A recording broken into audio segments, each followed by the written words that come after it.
armpit, there is a cat. Today's a little bit different. Today's a lot different. Hello, cat. How are you? How's the gat? The gat with the cat. The cat with the gat. Um, yes, today's episode is a little bit different because I literally cannot be fucked to go sit on my desk with my computer after working with my laptop on my lap last night right here. I was here I suppose 8 hours ago because I don't go to bed until like 3 o'clock in the morning. I was here 8 hours ago doing some editing, and good morning from Icarus. And yeah, I woke up, had my usual morning errands to do, and I decided, you know what? I cannot be fucked to go and put the laptop into its little space deck and do all the things. So we're doing an episode from my sofa. And you probably have noticed that I am hand holding a microphone as well. And yeah, I bought this microphone 3 weeks ago. It wasn't really that expensive. It's a Samsung 2QU. Wait. Yeah, Q2U. I don't know why I keep on getting that messed up. Q2U, whatever thingy. Which is, come on, move your feet. Move. There you go. Good boy. Which is, this is the theme of today's episode. A cat purring into your microphone. I suppose that's probably an ASMR thing for some people. If you're here, like, say hello. I love when people chat in the chat because I like to chat with people in the chat. Wherever you are, if you're on Facebook or if you're on YouTube. Igor's is not for you. He turned the last one of these into a Swiss ball because he literally just nibbled into the whole thing. So I think Icarus is just trying to get comfortable. There's a nail in the tit. Okay, get comfortable, do your thing, rest. Yeah, today's episode, the editing is going to be horrendous because, well, that there's going to be that in the background the whole time, which is fine. But yes, I decided I'm going to do today's episode from my sofa and hold on to a microphone for an entire however long this episode's going to be. There's not going to be any intro music or outro music because I haven't even loaded Spreaker. I cannot be fucked with that either. I will load that up and do the thing at another time. However, I am slightly aware that Icarus is very purry right now. And I don't actually want to have to edit all of this out. So, Icarus, as much as I love you, I'm going to have to do a thing which breaks my heart. And you're going to have to get out of my lap. I know you literally just got comfortable, but come on, up you go. Up. Good boy. He's like, what the fuck? But your lap is so warm. He's going to come back into the lap. Look at him. He's a determined little sausage. A determined sausage who wants my lap. I wouldn't blame him. I'd want my lap too. So today's episode is why everyone's a philosopher. Why is everyone a philosopher?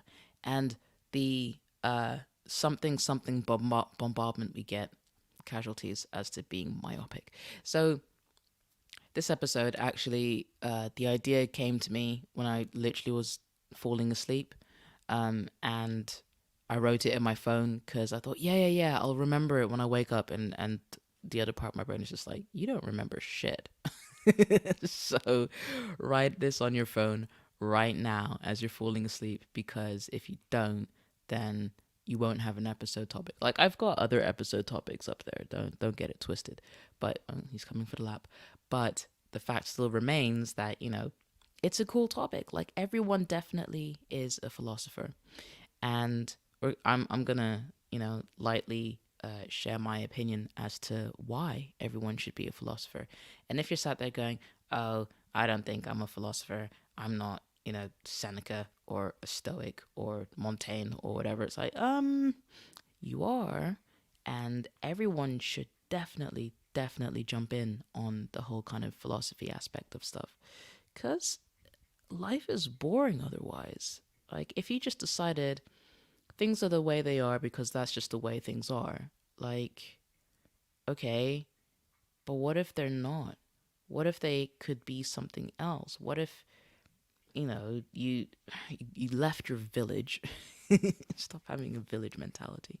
You left your village and you went somewhere else, and you shut the fuck up for a minute and you observed how other people live. That's kind of the basis of philosophy. Like if you decided a tomato was orange, right?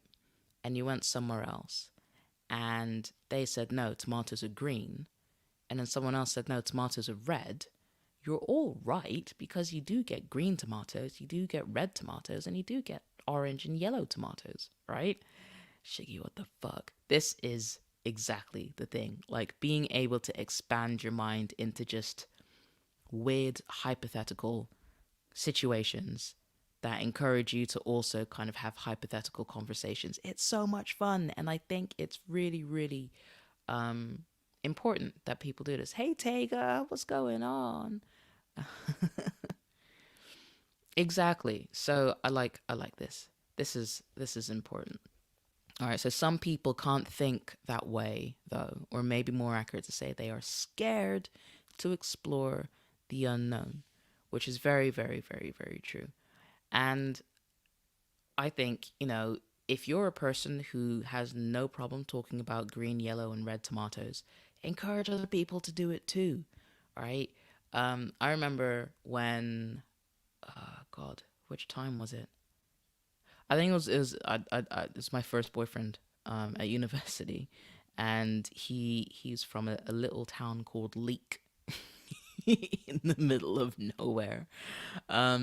If you've ever been to for the UK people, if you've ever been to Alton Towers, like it's kind of that area, like Macclesfield and where JCB have their diggers and stuff. So that kind of area. Hey Tanya, what's going on?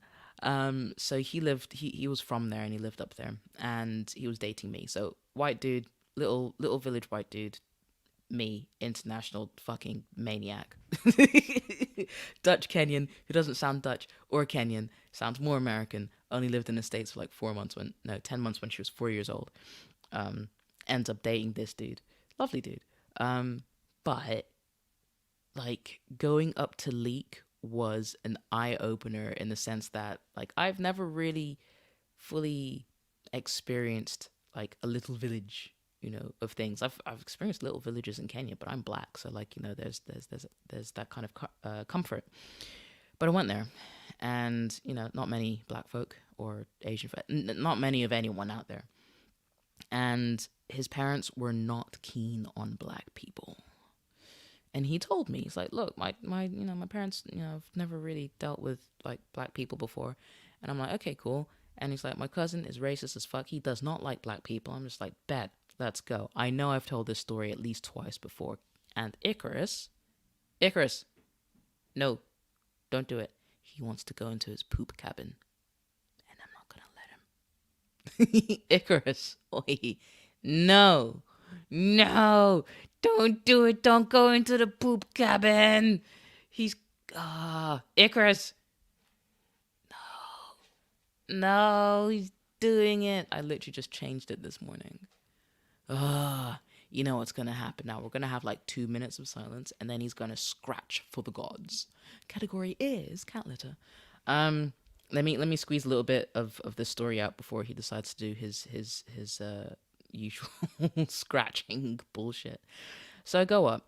So his cousin is hugely racist, does not like black people, fair, and his parents have never experienced hanging out with a black person. I'm trying to choose my phrases wisely. I'm not going to say he hasn't experienced the black person. I'm not a unicorn.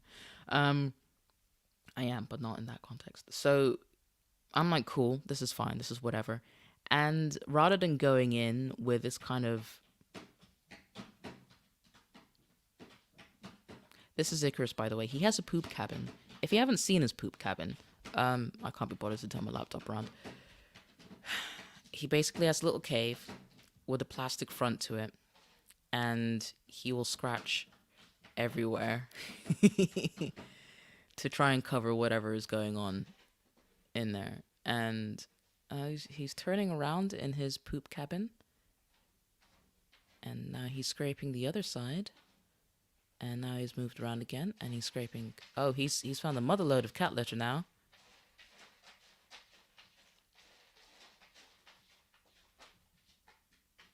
every time. Literally, he has 2 hours to do his bullshit. Oh god, that stinks. Holy fuck. What have you been eating?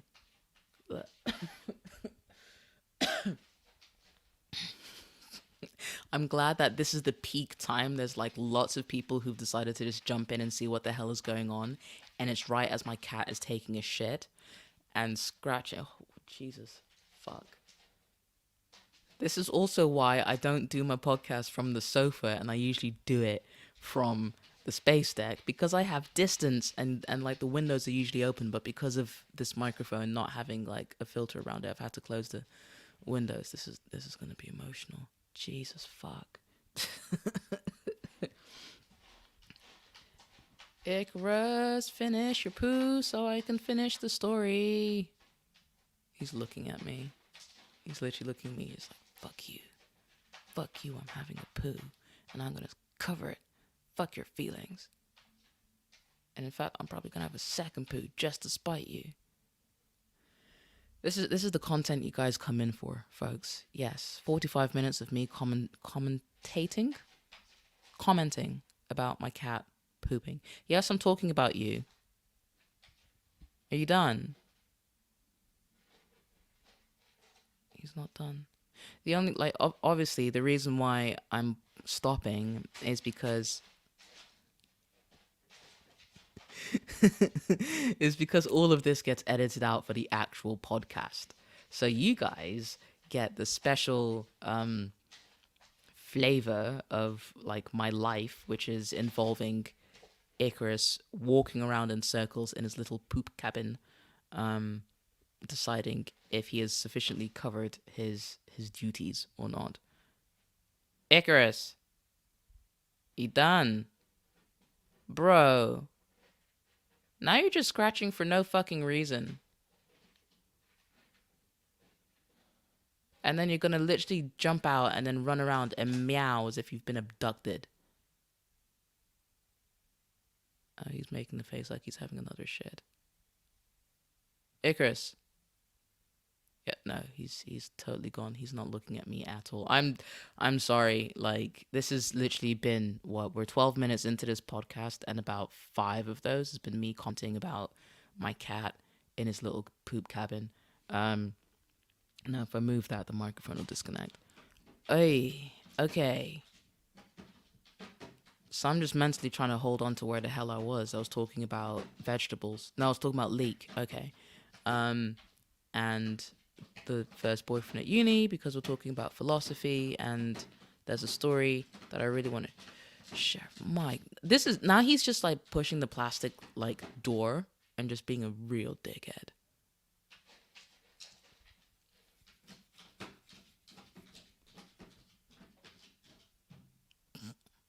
Oh, he's 1 foot, 2 foot, 3 foot, 4. Little shake. You done, shithead? He's looking at me like, what?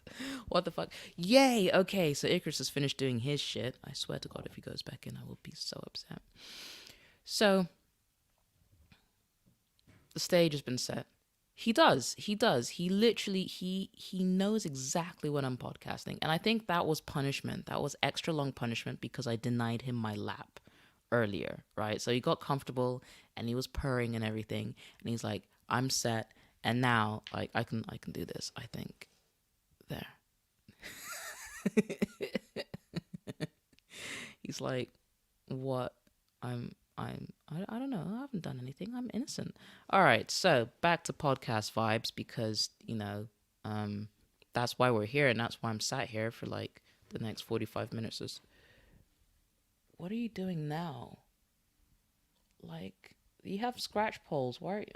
I don't. You know what? We're good. He's just now vying for attention because he's not getting any from me, like a cat. All right. So, recapping, because my cat decided to take the world's longest shit for like 7 minutes or something.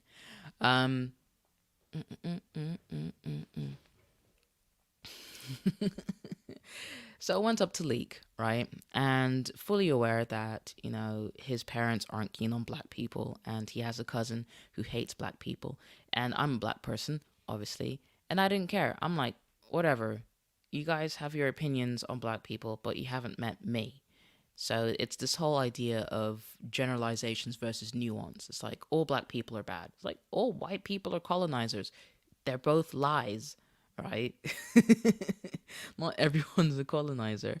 Maybe they have a colonizer mentality, but just tarring everyone with the same brush is a really, really closed-minded way to exist. And this is why I say like everyone should be a philosopher. And then obviously there's the comment kind of that Tega said, where like people are scared to explore the unknown. Cue me coming up to Leek and spending a weekend with this entire family of people who have never had to deal with a black person. And now one of their kids is dating a black person. So they have to be nice. They have to. Like, they're not allowed to not be nice.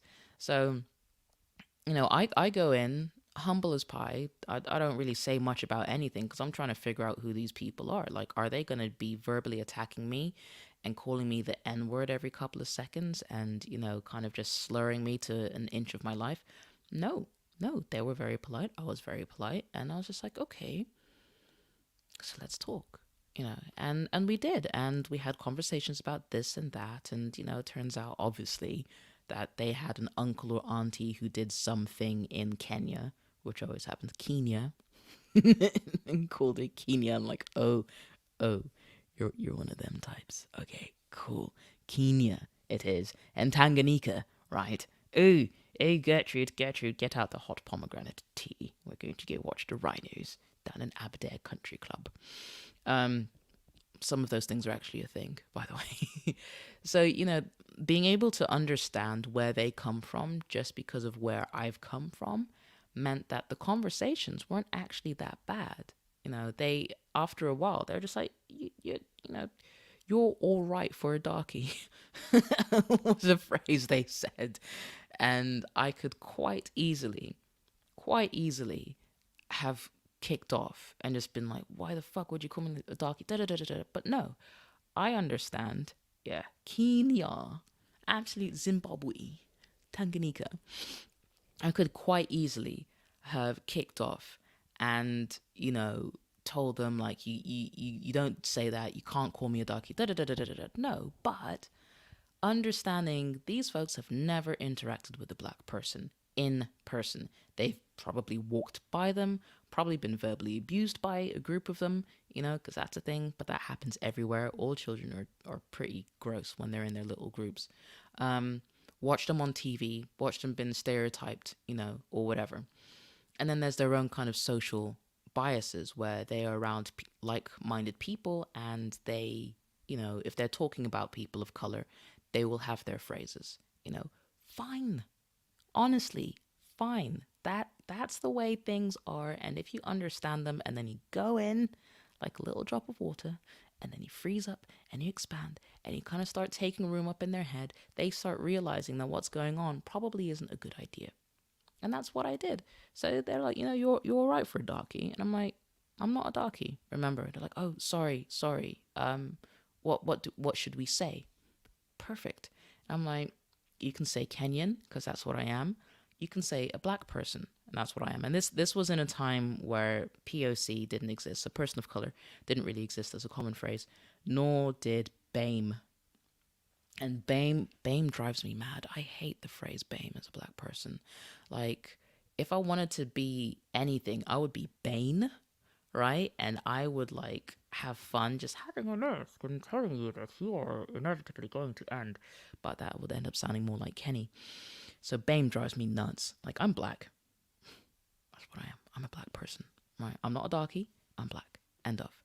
And they took it on board. As to whether they've kind of expanded on that, who knows? But having compassion and having understanding of spaces that you're not in means you can have bigger and deeper conversations than coming in from your point of view only and telling everybody else that they're wrong. Because that's not the way the world exists. Like, there's no black and white. There are black and white people. But even then, like, there's a multitude, there's just a range, right? And every single person will have different experiences. So going in with understanding from the other side is so important. And I know that's a quote unquote privilege, but it doesn't need to be. Like if you have a situation, and this happened last week, and I know I got a little bit heated just because it was the end of the podcast, but I was speaking to Phil, and they said like I don't get involved in any of those type of things. Like I just avoid it because I have severe foot and mouth. I'm like, no, you should get involved. And we carried on talking afterwards. And, they were just kind of lamenting the fact that, this happens, that happens, whatever, and they can never get it right. And I just said, how about you ask, right? Don't go in with your ideas. Don't go in with like your mouth first. Go in with questions first. If you don't know, if you know that you're constantly having a foot and mouth situation, then shut the fuck up so you can't put your foot in your mouth and ask a question instead, right? Maybe ham fist it. Maybe kind of put your hand in your mouth instead. But like, someone can't get angry at you if you ask them a question. If they do, that's a reflection on themselves, by the way, right? If you ask them, how do I make this better? Like, what do you want to be called? Like, so pronouns, right, which happened in the last episode.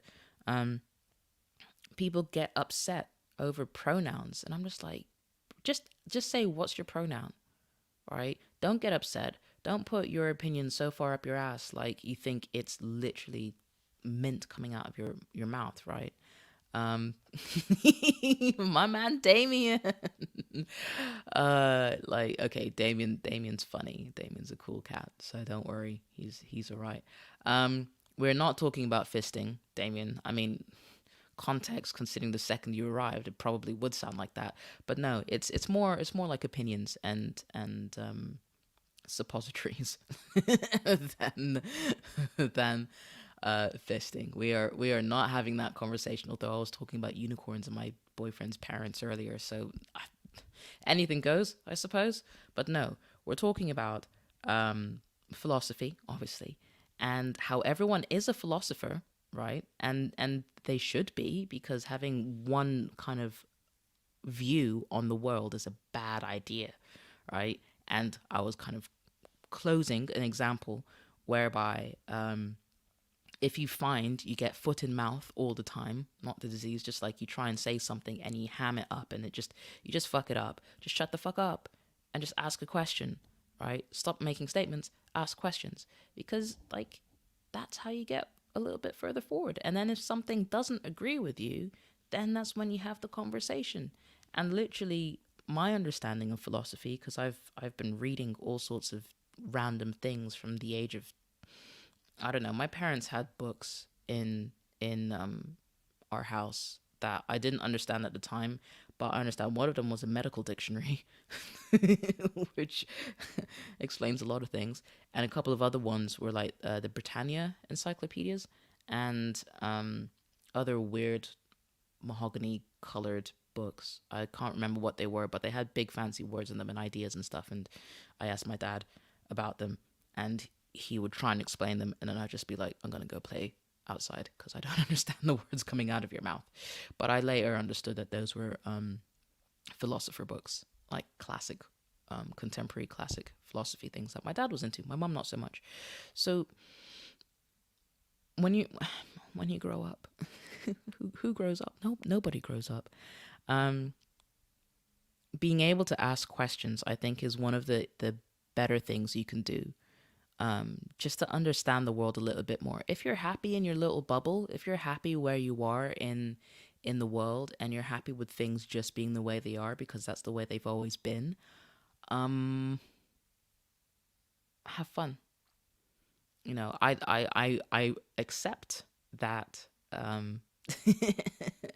It's only 20 minutes in, Phil. About 10 minutes of that is Icarus having a shit, so you're fine. Beyond that, what? Okay. Icarus is scratching me because he wants to sleep, and I'm wearing a onesie that looks exactly the same as his blanket. Come on, do the thing, and then you do that. Okay, now he's under his blanket. Hopefully, he will like chill out. So, I'm not one to lay judgment on someone deciding that they're happy with their lot in life. That is fine.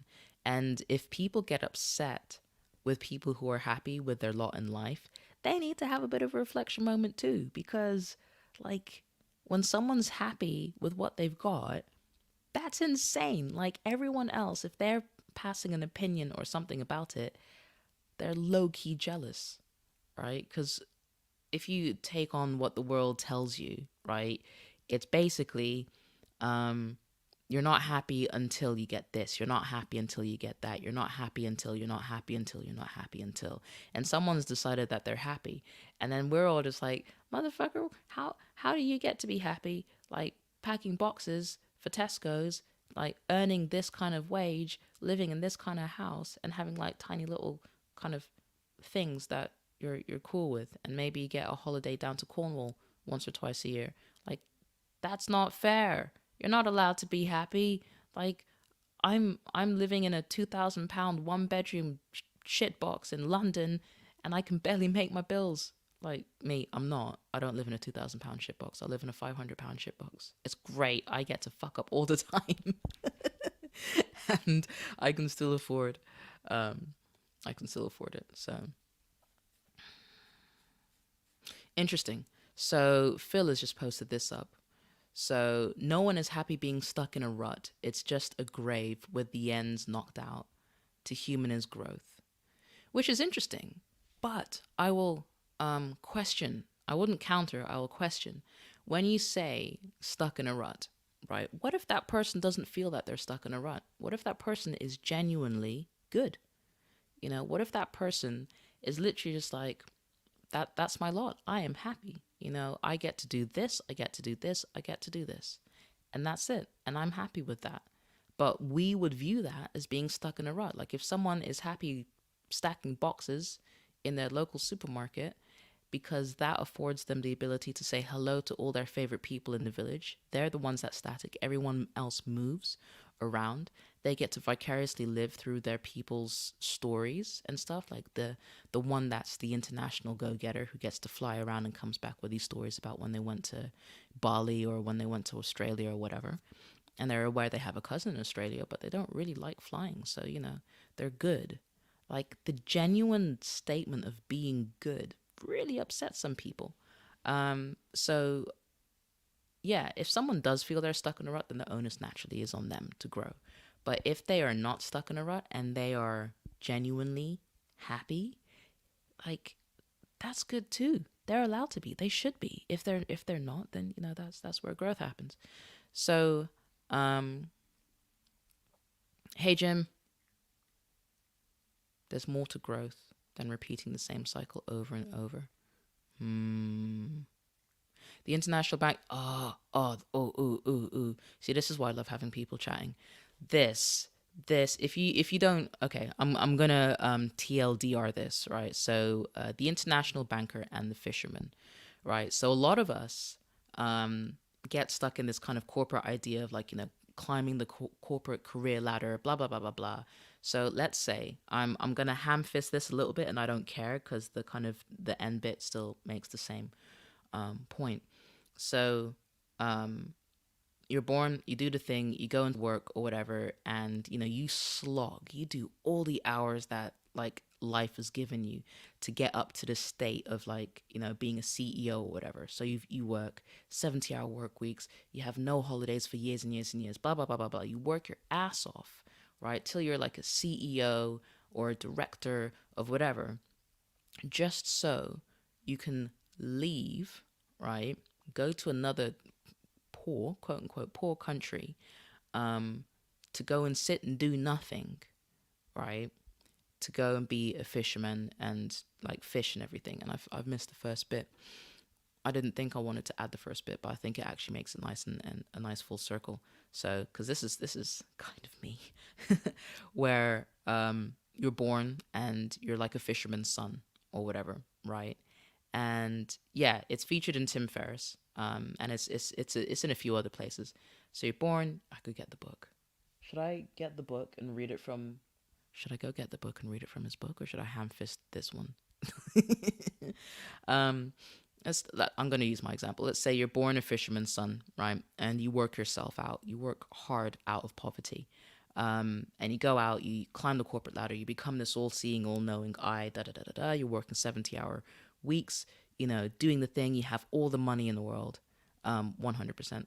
You have all the money in the world, whatever, you're doing the thing, but you're so stressed out. You decide to go to a country, a poorer country, and you go find a fisherman and you go and sit and do fishing, right? So you've come back to the thing that you wanted to get away from because it's perceived as not being happy.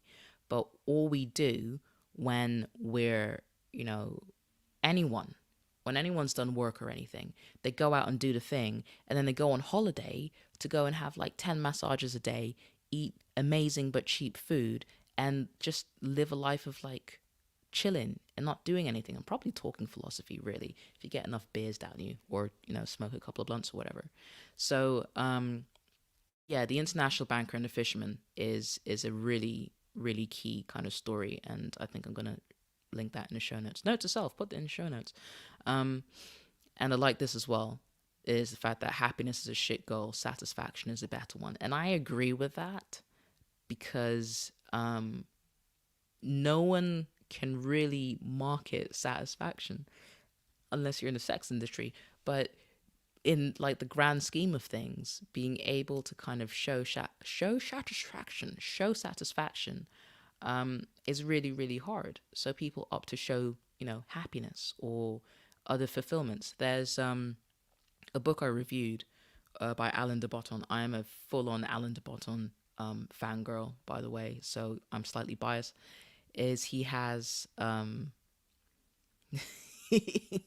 Damien, you're funny. So he has this book on the architecture of happiness, which was a TV program on Channel 4. So I watched the TV program first, and then that was it for me. I just went and I have all his books. And then he's got the School of Life is a free YouTube channel, and he's created his whole entire kind of world around pop philosophy, to make it more accessible for people. But in the I'm going to post that up in a second. So in this book, The Architecture of Happiness, he covers different considerations on what happiness actually is. And it turns out, like, happiness itself isn't a thing.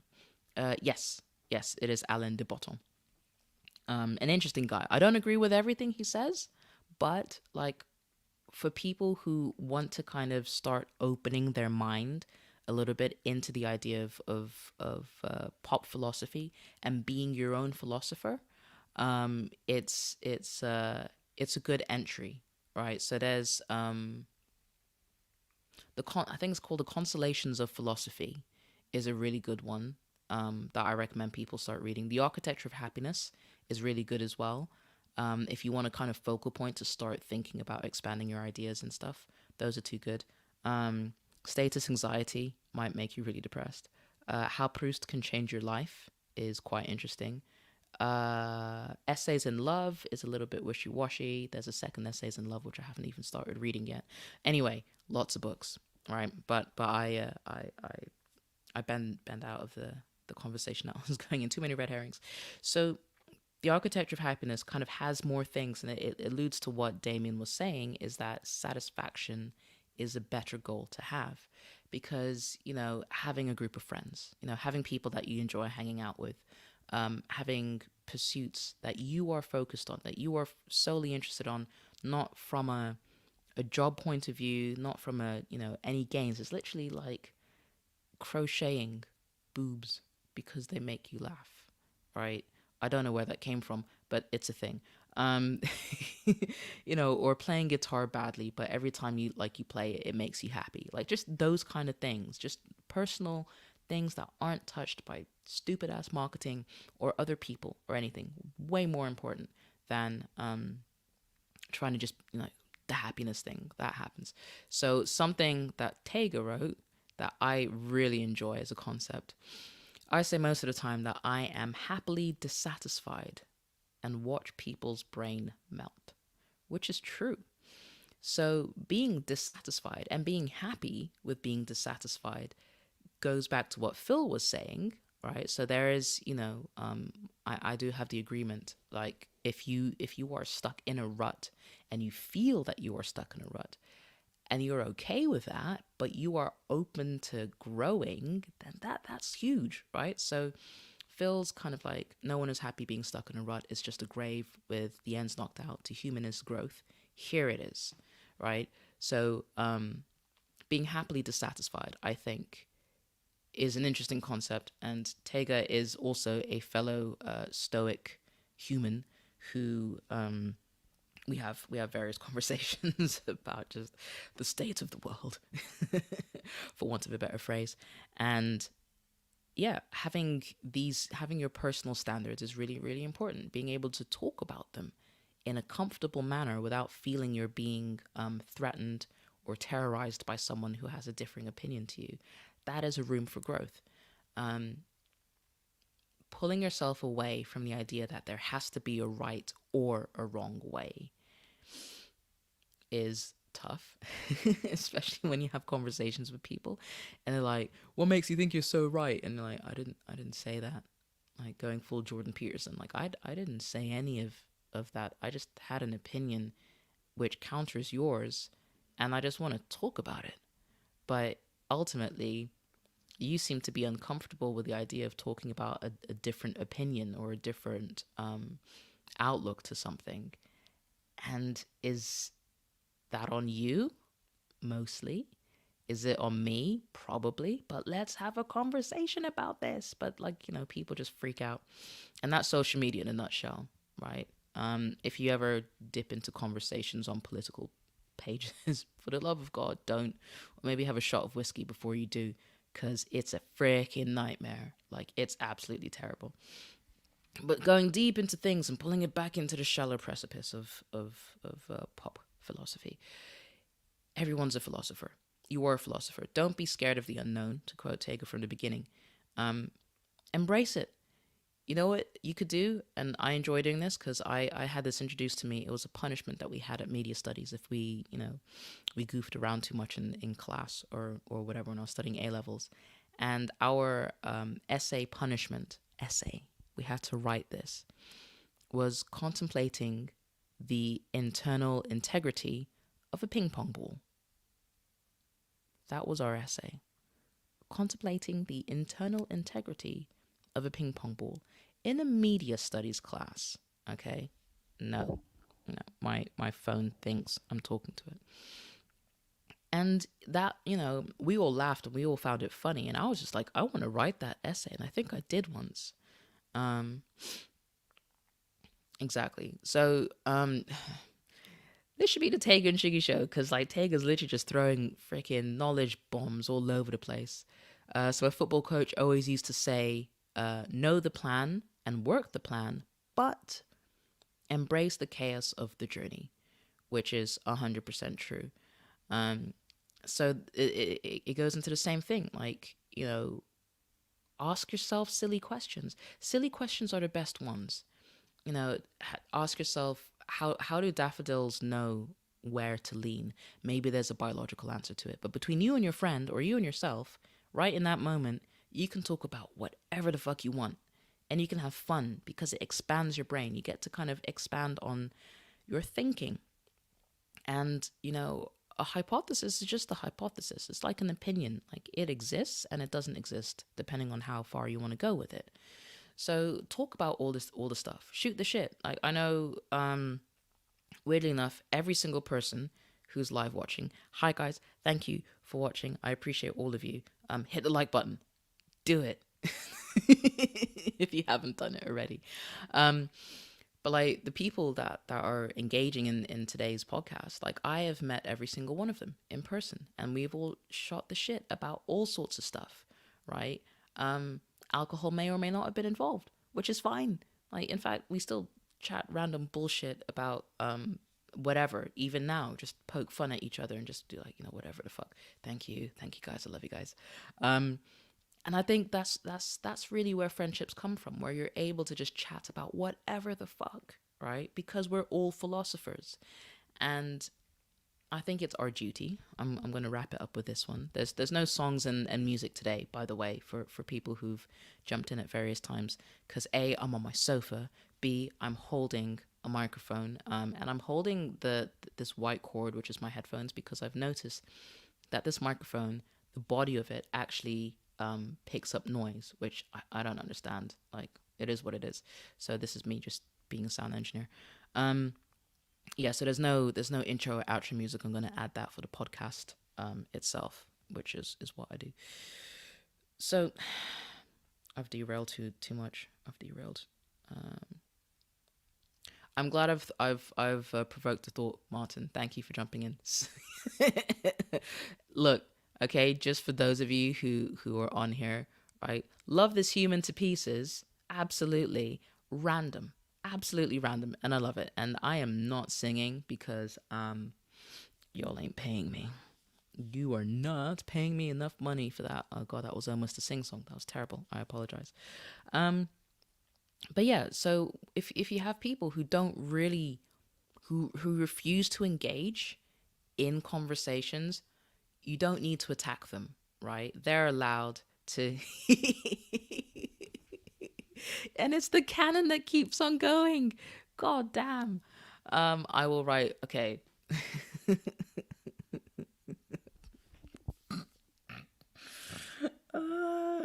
Y'all are too funny. Okay.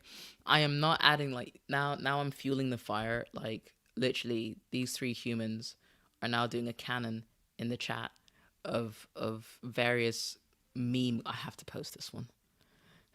It's funny because Damien does what he wants.